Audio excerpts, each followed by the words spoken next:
wife said, "This isn't the life I wanted," right before we cut the cake, in front of everyone. You think you know how your wedding day is going to go. People dressed to the nines, soft music in the background, a beautiful cake, your friends and family clinking glasses as they toast your love. That's what I thought too. Right up until the second my bride looked me straight in the eye and said in front of everyone, "This isn't the life I wanted." And then she just walked out. All I could do was stand there, holding the knife we'd planned to cut the cake with, feeling like the biggest fool in the world while 100 guests stared in stunned silence. If you'd asked me the night before how I felt about Courtney, I would have said she was my soulmate. We'd laughed over silly inside jokes, held hands through every major decision in our 2 years of dating, and planned a future in which everything fit a neat timeline. House by next summer, maybe kids in another couple of years. We were a textbook example of an it-just-works couple. But somewhere between the engagement party and that disastrous moment by the wedding cake, I guess we missed the signs that we didn't actually want the same things at all. I remember seeing a few phones raised to capture us cutting the cake, but after she said it, her voice strangled with emotion. Some people lowered their cameras and started whispering, like they were realizing something was seriously wrong. Others just stood there, phones half lifted, confused as I was. My mom's face turned pale. Her hand flew to her mouth. My dad's jaw literally dropped like a cartoon character. Courtney's mom looked furious. Her dad was frozen in place. Meanwhile, the DJ tried to crack a joke, probably thinking it was some weird comedic act, but no one so much as cracked a smile. Then Courtney put the tiny gold-handled cake knife down, whispered, "I'm so sorry," and took off toward the door. Everyone was watching me, expecting I'd chase after her. But for a few seconds, my legs wouldn't move. It was like my body refused to accept this was really happening. When I finally got myself together and ran out into the hallway, all I saw was Courtney disappearing into the lobby. A bridesmaid, her best friend from childhood, caught up to me, said something like, "Jake, let me talk to her." But I wasn't even listening. By the time I reached the front of the building, Courtney was already in a taxi. I stared at it, pulling away, her veil still dangling off to one side of her hair as she held the door open for a second, glancing back at me through tear-streaked eyes. Then she shut the door, and the cab sped off. That was it. Boom. End of the wedding before we'd even gotten halfway through the reception. I wish I could say I leapt into my own car and raced after her, but in that moment, it felt pointless. How do you even respond to your brand new wife telling you publicly that your whole shared future is a mistake? My mind was in chaos. Was this a meltdown from stress? Or had she been holding back major doubts this entire time? Too afraid or too polite to speak up until the worst possible moment? Part of me wanted to scream. Part of me wanted to crumple up on the sidewalk and cry. Instead, I just stood there in front of the venue while guests slowly filtered out, giving me pitying glances. Eventually, my parents came outside, each with a different kind of shock on their faces. My mom tried to hug me, but I was so numb I hardly felt her arms. It's not like she could fix it. The wedding was basically over. No big toast, no first dance, no honeymoon send-off. Word spread fast among our friends who started texting me or calling me within the hour to ask, "Dude, what happened?" I didn't have an answer for any of them. Later that night, I wound up alone in the honeymoon suite we'd booked at a swanky hotel downtown. The staff had lovingly placed rose petals everywhere, left a bottle of champagne on ice, even had chocolates on the pillows. I sat on the edge of the bed, still in my tux, tie undone, staring at my phone. Nothing from Courtney. Not a call, not a text. My older sister Laura called me, voice trembling, to see how I was doing, but I barely managed to form words. Then, maybe around 1 in the morning, I got a single text from Courtney's best friend. "She's safe. She just needs time. She's really sorry." Sorry was nice to hear, I guess, but sorry didn't begin to explain why she'd shredded our wedding day in front of everyone. I fell asleep fully dressed, drifting in and out of nightmares where Courtney would appear in her wedding gown and say, "This isn't the life I wanted," over and over while I stood there helpless. I guess I should backtrack a bit to explain how Courtney and I reached that point. We met about 2 years earlier at a mutual friend's birthday. She was different from anyone I'd known, quietly confident, witty, and more creative than I realized at first glance. We ended up talking about music and found we both loved old country songs from the 80s, which not a lot of people my age admit to enjoying. Later that night, she teased me for my dad jokes, but I made her laugh enough to swap numbers. From there, it was a blur of coffee dates, midnight phone calls, spontaneous road trips to places outside the city. It felt so effortless, like we just clicked. The first 6 months especially were incredible. We rarely argued about anything, and every weekend was an adventure. A short flight to visit her college roommate in Denver, a day-long drive to see some weird roadside attraction, or sometimes just strolling around a farmer's market. I was working in a software company with flexible hours, and she was doing freelance photography gigs. Courtney always had an artistic streak. She'd talk about wanting to host her own gallery show someday, or maybe travel the world photographing hidden corners. But as time went by, I started mentioning the future in more concrete terms. Maybe we'd get married in a year or two, maybe we'd buy a condo in the city, maybe we'd have a couple of kids once we got ourselves settled. She would mostly say things like, "Sure, that could be nice," or "Yeah, maybe," in a mild, vague tone. I took that to mean she agreed and was just laid back about it. I should have noticed the times she'd go quiet whenever my parents asked about a wedding date, or the way her eyes kind of drifted off whenever talk of mortgages and stable jobs came up. I chalked it up to general stress. Courtney wasn't a big talker when she felt uncertain. If something worried her, she'd bury it instead of hashing it out. I guess that worked until it didn't. A little over a year into dating, I proposed. I took her to a park near the river where we'd had our very first date. Got down on one knee with a ring I'd saved up for. I'll never forget how her eyes went wide. There was happiness there, but also something like panic flickering in the background. It was only for an instant, and then she smiled and said yes. I figured the panic was normal, like an "oh my god, this is happening" moment. That night, we celebrated with dinner at a nice restaurant, called our friends and family, and started hearing all the typical questions. When's the wedding? Where is it going to be? Will you have a big reception or keep it small? We decided on a medium-size event, something not too over the top but still classy enough to keep my parents pleased. My dad's a lawyer, my mom's a semi-retired real estate agent, and they have a knack for making me feel like any smaller approach would be too modest. Courtney, as usual, smiled politely whenever they suggested bigger ideas, like a huge ballroom or a 100-person guest list or a full live band. So I kept the ball rolling, assuming she was happy. Around that time, her freelance photography gigs weren't bringing in consistent money, and she took a temporary position at a design firm. I thought that might give her some security and maybe she'd be able to focus on planning the wedding. But Courtney seemed restless. She'd stay up late editing photos or doodling, and sometimes I'd find her scanning travel blogs. If I asked what she was looking at, she'd shrug and say, "Just some stuff about backpacking in Southeast Asia. Isn't it crazy how cheap hostels can be if you're willing to rough it?" I'd laugh and say something like, "We can always go after the wedding," but I never truly meant it. I had deadlines, and she had to be practical too, right? Then, as we approached the final months before the wedding, the tension started to seep out of her in little ways. She'd cry sometimes over trivial things, like messing up the color scheme for the wedding invitations. She'd keep insisting, "It doesn't look like us," while I was thinking, "Who cares? It's just stationery." One night, after a fight about the music playlist, she wanted to skip some old-fashioned wedding traditions. I found her on the couch hugging her knees, telling me she felt like she was losing herself. I tried to comfort her, but all I managed to say was something about how the wedding stress would pass. When she looked up at me with teary eyes and said, "Jake, do we even want the same life?" I panicked. I kissed her forehead and said, "Of course we do." Like that was enough. Then the next day, we were back to picking out centerpieces and making a deposit for the venue, never really resolving the question she'd asked. On our wedding day, I honestly believed any doubts Courtney had were just nerves. My buddies told me women get anxious before the big day, that it's normal. I was up early, texting her something sweet about how we'd soon be married, and she responded with a smiley face emoji and a short, "Can't wait." That calmed me. The rest of the day was a flurry, meeting the photographer, greeting relatives in the lobby, making sure the best man had the rings. Courtney arrived looking like an absolute dream in her white dress. I felt like the luckiest guy on earth walking down the aisle with her. Yes, she looked a bit tense, but I thought it was just the pressure of everyone watching. The ceremony went smoothly enough. We said our vows.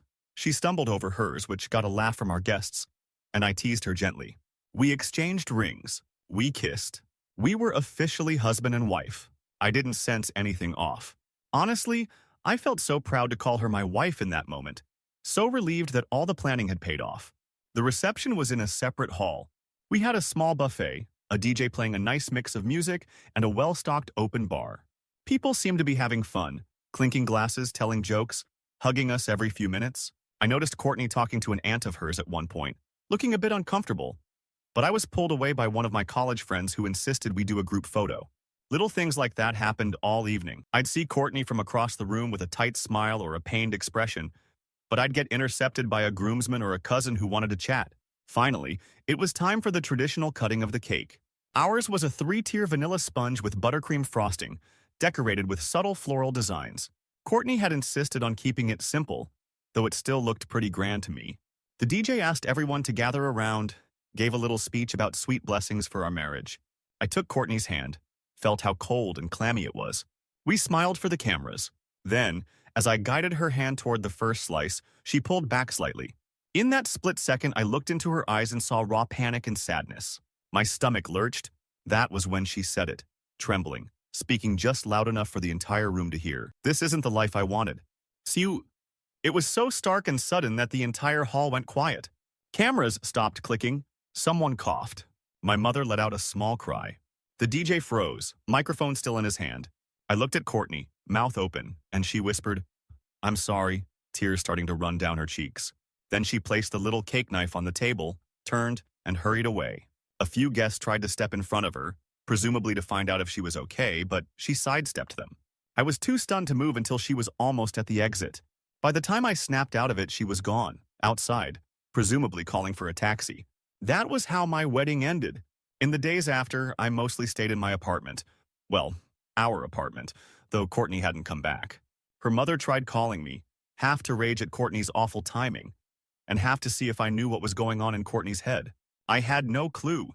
My parents swung between anger at being publicly embarrassed and worry for me. My phone lit up constantly with texts from people who'd attended. I only answered the ones from my close friends. Most of them asked, "Is it over?" Or, "Did she run off with someone else?"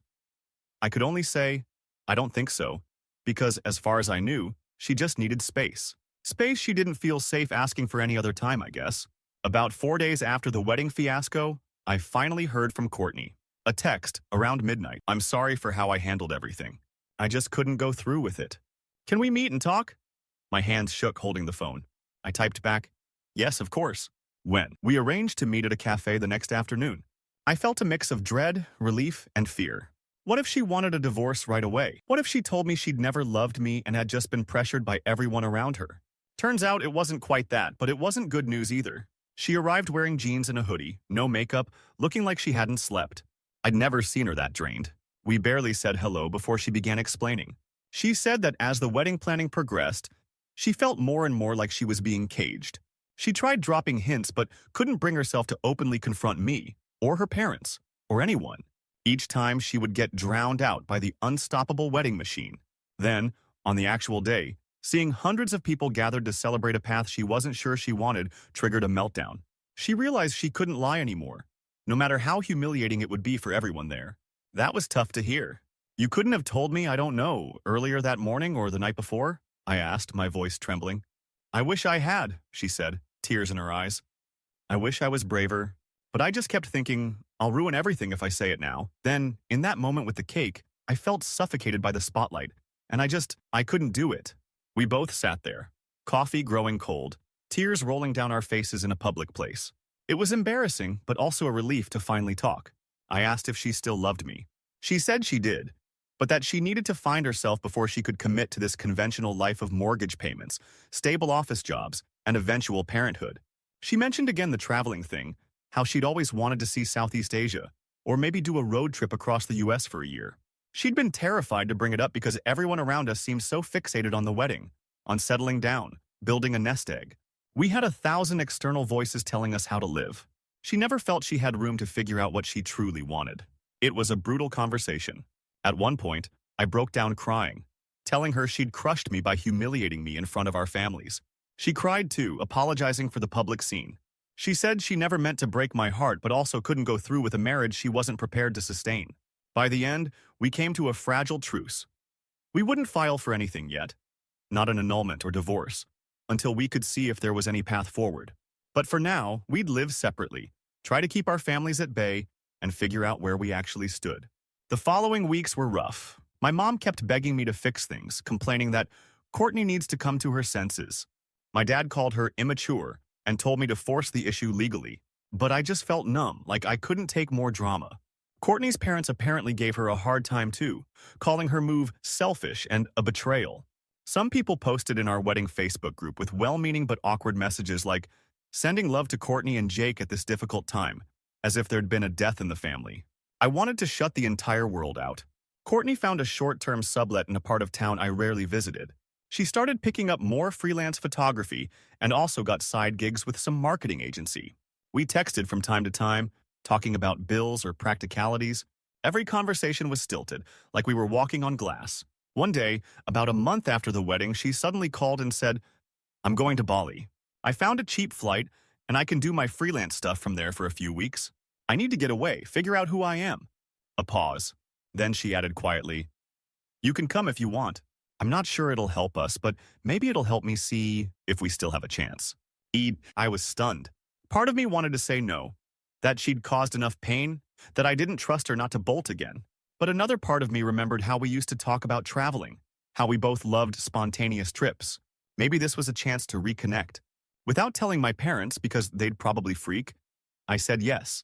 I took a leave from work, which was easier than I expected because I'd started resenting that job anyway. And within 2 weeks, we were on a plane to Bali. It was weird. We sat next to each other for the long flight, but it felt like we were strangers. She spent most of it listening to music, occasionally giving me a sad little smile.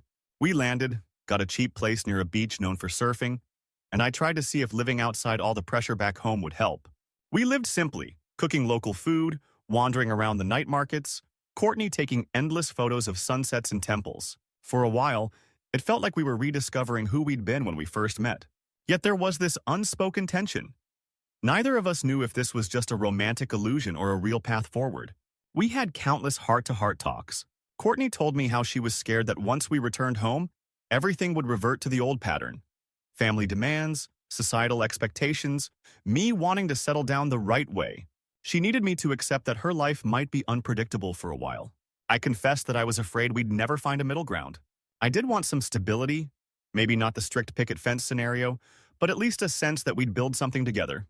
Sometimes we argued, sometimes we held each other, crying by the beach. I don't know if that trip would be considered a success or a failure, but it certainly forced us to confront our real selves, not just the couple everyone thought we were. When we finally flew back, we didn't have some grand resolution. We agreed to keep living apart for now. We told each other we'd stay in touch, keep dating in a weird sense, but with no immediate pressure to finalize the marriage in a conventional sense. I know that sounds bizarre, married on paper but not living like husband and wife. Yet that's where we landed. My parents were livid when I told them. Her parents were even more confused. My friends had all sorts of opinions, ranging from, "Dude, cut your losses and move on," to, "Maybe she's the one, but you guys just need time." I had no easy answers, so I just told them all to back off. Weeks turned into months. I found a new job, a remote position that let me travel if I wanted. Courtney visited some more places for photography projects, sometimes inviting me for a weekend if it was within the country. We'd meet up, talk about how we'd changed or grown or how we missed the early bliss of dating. Occasionally, we'd fight about the past. She'd break down, apologizing again for blindsiding me at the wedding. I'd ask if she regretted it, and she'd say, "I regret hurting you, but I don't regret speaking my truth." That hurt, but I understood. She refused to keep living a lie she couldn't maintain. We never got around to returning wedding gifts because that was just another can of worms. Some are still sitting in my place, unopened. Maybe we'll donate them. Maybe we'll keep them for a future life. Who knows? I've tried not to dwell on what might have been if she'd just spoken up sooner. Could we have canceled the wedding gracefully, avoided humiliating everyone involved? Possibly. But then again, maybe that was the exact shock we both needed to realize we were on autopilot. Right now, it's been about 9 months since that fiasco. We're still in a strange in-between stage, though we're talking more frequently. We meet once a week for coffee or dinner, where we share bits and pieces of our day. It almost feels like dating again, but with a heavy history behind us. Sometimes we'll casually mention, "Should we finalize a divorce so we can start fresh?" But then one of us will say, "Not yet. Let's see." I guess we're both hoping that if we do rebuild something, it'll be more authentic than what we had before. People online often ask for closure, like a neat ending. Are we divorcing or living happily ever after? The truth is messier. We love each other deeply, but we also realize how different we are in terms of lifestyle and pace. We're trying to figure out if compromise is possible, or if we should let each other go for good. Strangely, that unknown feels more honest than our neat, symmetrical wedding day ever did. If we do find our way back to a stable commitment, it won't be because society expects it, or because we already paid for a venue. It'll be a mutual choice grounded in who we actually are. For now, that's enough of a reason to keep the lines of communication open. Sometimes I still have nightmares about that moment with the wedding cake. I hear the echo of her trembling voice. This isn't the life I wanted. But maybe she was right. I think part of me, too, wanted something more than the suburban blueprint laid out by my parents. Something more than just ticking boxes. Ring, wedding, house, kids, retirement. I can't blame her for voicing it when she did, however abrupt or humiliating. It forced me to look at my life and see if I was living it for me or for everyone else. I guess what I'm saying is that heartbreak can also be an alarm clock that wakes you up from a daydream. If you're reading this expecting some grand final line like, "We renewed our vows on a beach in Hawaii," or "We're officially separated now, sorry to disappoint," we're in limbo, and it's not the neatest story. But it's real. We text each other good morning sometimes. We share silly memes. We support each other's new projects from a bit of a distance. Maybe this slow burn approach will lead to a stronger bond. Or maybe one of us will decide we're better off free. For now, though, we've embraced the awkward in between. Two people who got married realize they might not be living the life they each wanted and are trying to figure out if they can start over in a more honest way. At least I can say this. I'm no longer that guy who assumed a big fancy wedding was automatically the right path. I'm learning to question what I actually want, to compromise with a person I love, to see if we can make something that fits both our dreams instead of just following the script we inherited from everyone else. I'll always hate that we had to go through such a public catastrophe to get here. But maybe that was the only way we could tear down the illusions and see each other as we really are. So that's my story. The wedding ended before we could even cut the cake. My bride fled in tears, and I stood there like an idiot with a knife in my hand. It hurt like hell. But the conversation that came after, however painful, is probably the real starting point of our relationship. Because for the first time, we're being honest. Maybe that honesty will lead us back together, maybe not. But either way, it's better than sleepwalking into a marriage we'd both resent. One day, if we do cut a cake, it'll be because we truly choose this life, both of us, fully and freely. Until then, I'm just another guy learning the hard way that love isn't always about perfect weddings and photo ops. Sometimes it's about being brave enough to stop a train wreck before it's too late.